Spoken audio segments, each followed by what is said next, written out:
Bismillahirrahmanirrahim. Assalamualaikum warahmatullahi wabarakatuh.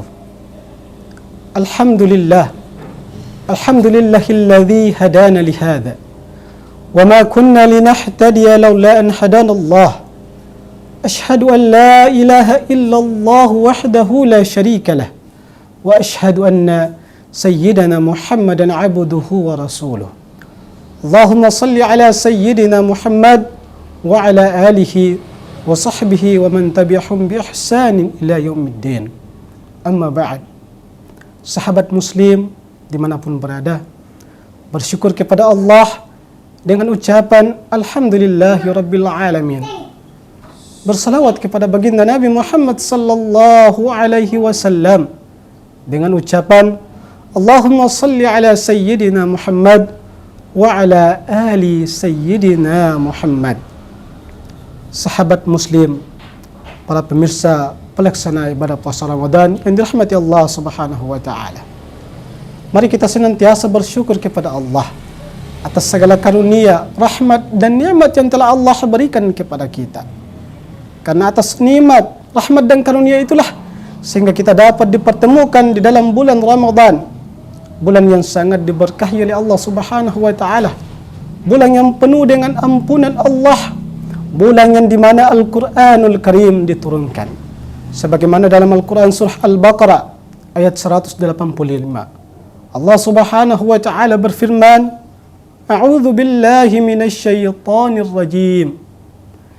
Syahrul Ramadan alladzi unzila fihi al-Qur'an hudan linnasi wa bayyinatin minal huda wal furqan.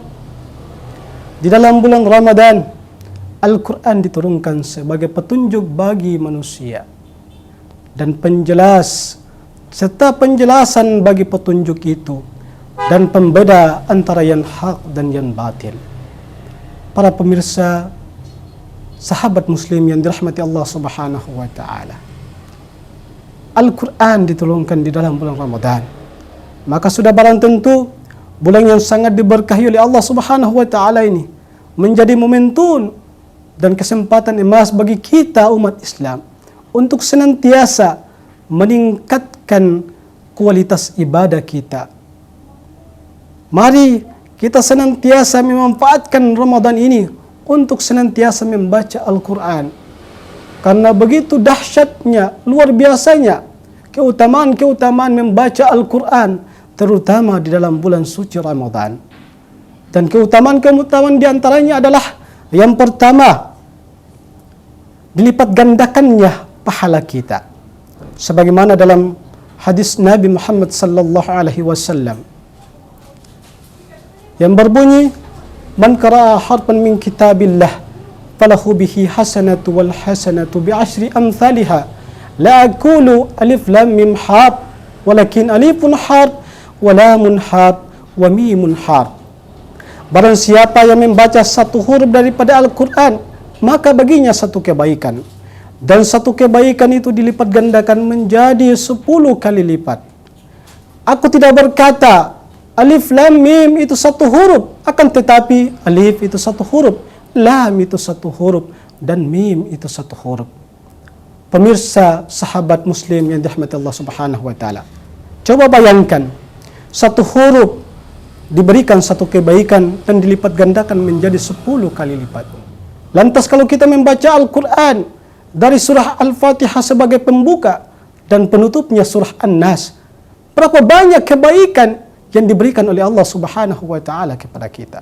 Maka jangan sampai kita menjadi orang yang merugi, yang tidak memanfaatkan waktu di dalam bulan suci Ramadan ini untuk senantiasa membaca Al-Quran.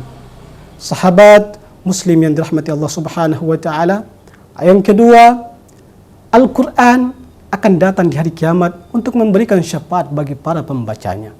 Sebagaimana dalam hadis Nabi, Iqra'ul Quran fa inna yati yaumal qiyamati syafi'an li ashabi. Al-Quran akan datang di hari kiamat dan memberikan syafaat bagi orang yang membacanya.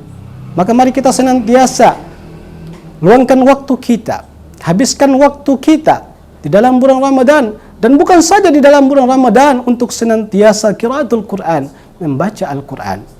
Karena kehidupan ini akan berakhir dan ditandai dengan berakhirnya dunia ini, datangnya hari kiamat. Semoga ketika hari kiamat nanti kita berharap kepada Allah dengan senantiasa membaca Al-Quran. Al-Quran itu akan mendatang kepada kita dan menjadi syafaat di hari kiamat nanti.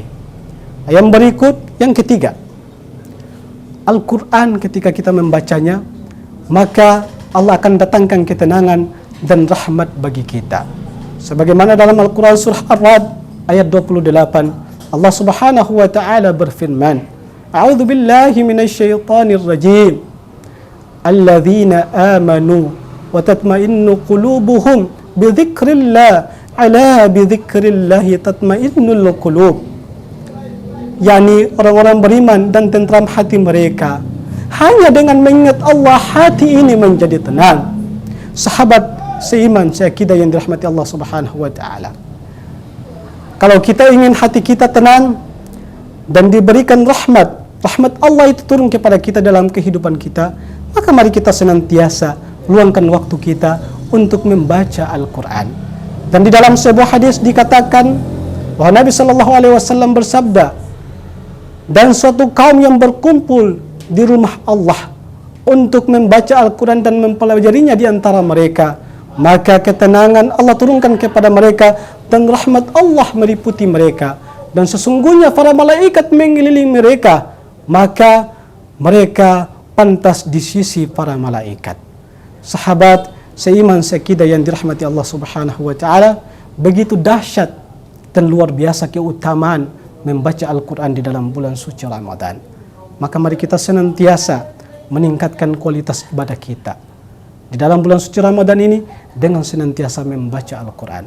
Semoga dengan membaca Al-Quran kita dirahmati Allah Subhanahu wa taala, kita digandakan pahalanya oleh Allah Subhanahu wa taala, diberikan ketenangan hati dan batin kita, serta dirahmati dan diberkahi kehidupan kita. Dan semoga ketika akhir daripada kehidupan ini, di hari kiamat nanti, kita akan diberikan syafaat oleh Al-Quran. Karena kita telah menghabiskan waktu kita di dalam bulan Ramadan, di hari-hari dalam bulan Ramadan untuk membacanya.